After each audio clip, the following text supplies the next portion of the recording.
আমরা দেখলাম কুষ্টিয়ার ভণ্ড পীরকে কিছু উৎসুক জনতা তাকে মেরে ফেলেছে। আসলে আইন নিজের হাতে তুলে নেওয়া ঠিক হয় নাই। সে কোরআনকে অবমাননা করেছে, রাসূলকে অবমাননা করেছে, আল্লাহকে অবমাননা করেছে। আপনারা প্রশাসনকে জানাতে পারতেন, কিন্তু ইসলাম একটি আবেগের জায়গা, কোরআন একটি আবেগের জায়গা, একটি ভালোবাসার জায়গা। বাংলার জমিনে 95% মুসলমানের জমিনে যখন কোরআনকে, আল্লাহকে, রাসূলকে অবমাননা করা হয়, তখন মুসলমানের কলিজায় আর শান্তি লাগে না, কলিজার ভিতরে রাগ হয়। কথা বলেন ঠিক কিনা? কলিজার ভিতরে খারাপ লাগে। এই জন্য উৎসুক জনতা গিয়ে তার আস্তানা ভেঙে ফেলেছে।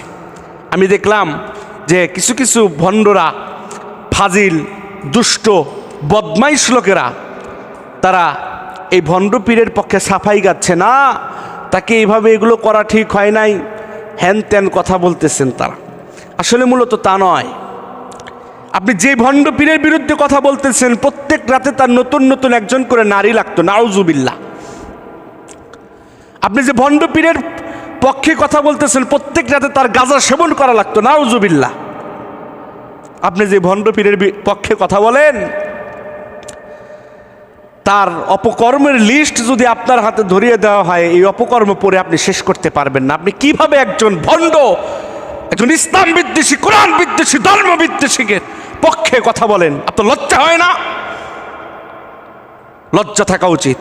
যার লজ্জা নাই, যার পিতৃ পরিচয় নাই, সেই ওই ভণ্ডের পক্ষে কথা বলতে পারে, ঠিক কিনা বলেন? কোরআনকে যখন অবমাননা করলো, তখন আপনি কই ছিলেন? আপনি প্রতিবাদ করলেন না কেন? আপনি নিজে কেন আইনের কাছে গেলেন না? আজকে আপনি হেন তেন কথা বলেন, আপনার লজ্জা হওয়া উচিত। আল্লাহ আমাদের সকলকে হেদায়েত দান করুক, জোরে বলেন আমিন।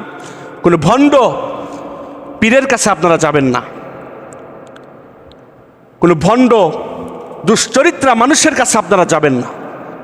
পীর ছিল শাহজাহান, শাহপরান, শাহ মাহদুম, এরা ছিল পীর। এরা যেরকম খানকাই ছিল পীর, রাজপথে ছিল পীর। এরা ভালো মানুষকে ধরে নিয়ে এসে, খারাপ মানুষকে ধরে নিয়ে এসে ভালো বানিয়েছে। আর বর্তমান যে সমস্ত ভণ্ড পীরেরা বের হয়েছে, এরা ভালো মানুষকে ধরে নিয়ে গাজার আসরে পাঠাচ্ছে।